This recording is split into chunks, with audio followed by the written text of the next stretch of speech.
Hello. Today's video is loving someone who is depressed when you start to disappear. And this is from the Loving Someone Depressed in My Footsteps series. And there is an episode that anchors this, which is called Introductory Episode in My Footsteps. And the channel is mymentalhealthmastery.com. But first, I want to share this with you. This episode is about loving someone who is depressed and what happens to you when you stay. Not the diagnosis, not how to fix them, but the quiet ways partners begin to disappear while trying to keep the relationship alive.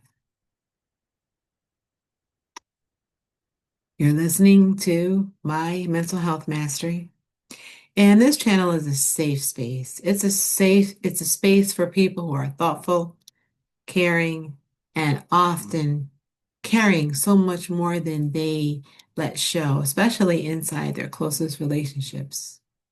Here, we talk about mental health, emotional safety, and the relational realities that are rarely named without blame, pressure, or quick solutions. And if you found your way here quietly, you're in the right place. Well, I want to give you recognition. Why? Who is this for? Well, this is for you. This is for you because if you love someone who is depressed and you feel invisible, heavy, or lonely in ways you never expected, I want to say this very clearly. You are not imagining this and you are not selfish for feeling this. Many partners don't realize what's happening at first. They just know something inside them is slowly changing, even though they're still showing up, still caring, still trying. Well, this episode is for you. If you love them deeply, and I know you do, and still feel like, I love them so much, but I still feel like I'm disappearing, this is for you. But I want to orient you for a moment. This conversation isn't about deciding what to do, fixing your partner, or evaluating your relationship. It's about understanding what happens inside you when love becomes uneven. It's so your system can stop treating this as a personal failure. You failed in some kind of way. So, why does this work exist? Well, as we mentioned, this episode comes from the My Loving Someone Depressed series, and it's called In My Footsteps. I created this work because I couldn't find language for the most people who were staying. Most mental health resources focuses on the person who is depressed or quietly expect partners to adapt endlessly by being patient, understanding, and strong. Very little names what it does to the person who stays beside someone they love while slowly losing parts of themselves. This work exists so no one disappears just because love became harder. I also want to make a note that it's called In My Footsteps because we don't use the term depressed. Um, I feel that you have to really understand what a person is going through, and thus the lens of this whole series is called In My Footsteps. We want to walk in their footsteps, see how they're feeling, and then we know how we can best partner and help them. So that's really the goal of this whole journey. And that's why this is the beginning or the first episode. How can we get in their footsteps? It's a different angle or a different lens. So let's do this. Let's name the experience without any blame. So when someone you love is depressed or has these feelings, the relationship may change quietly. So it's not always very dramatic. Sometimes it's very subtle. Conversations can get shorter, affection can become unpredictable, and your needs feel harder to voice. Over time, you may find yourself carrying more emotionally, practically, relationally, without ever agreeing to do so. But what makes this painful is that you're not pulling away, you're leaning in, you're trying to understand, you're adjusting, and you're accommodating, and yet something in you is changing.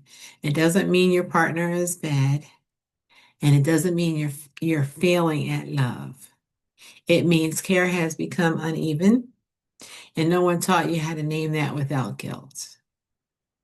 So, this is what we're going to do next. We're going to say, Well, for some people, this sounds like it's saying to themselves, I didn't imagine this and I didn't cause it. But here's the core truth: adaptation, not failure. Many partners who have spouses that feel this way adapt in ways they don't even notice. They stop asking for things that feel too heavy.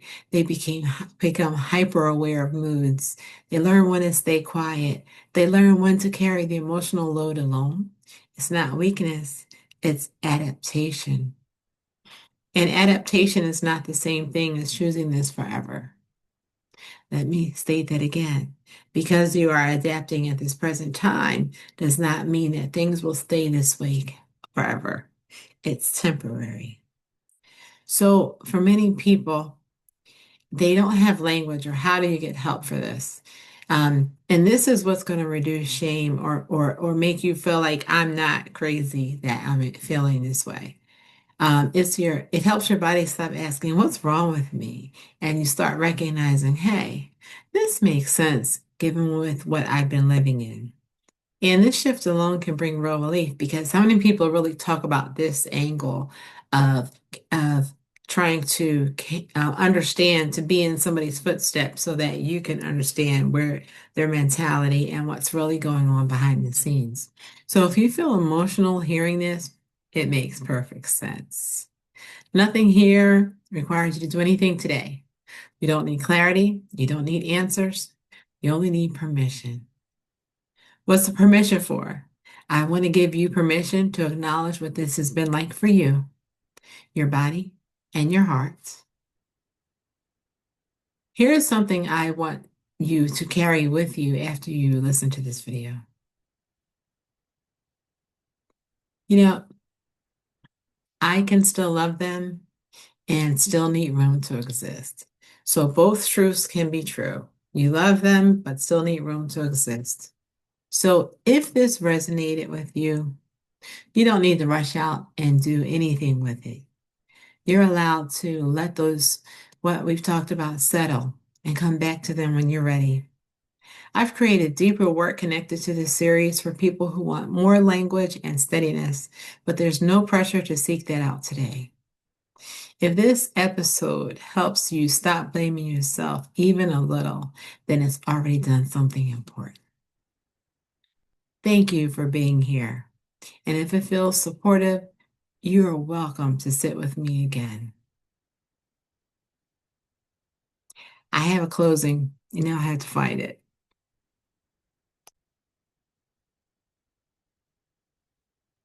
I know what I want to finish saying. So, this is the heart of this space, this community, my mental health mastery. If you're here now, we're so glad and we welcome you.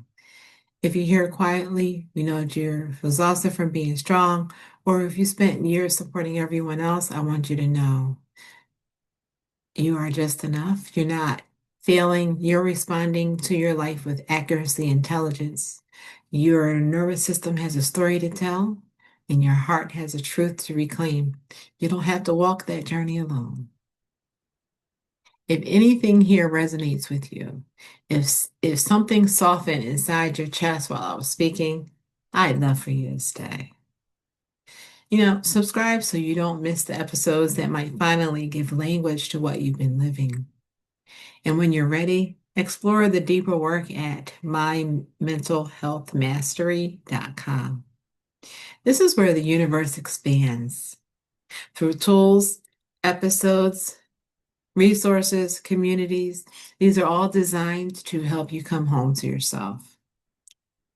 So thank you for being here. Your presence matters more than you know. No pressure, no performance, just a gentle step toward understanding yourself more deeply. And I hope you stay, because your story deserves a place to land. I'm really glad you're here.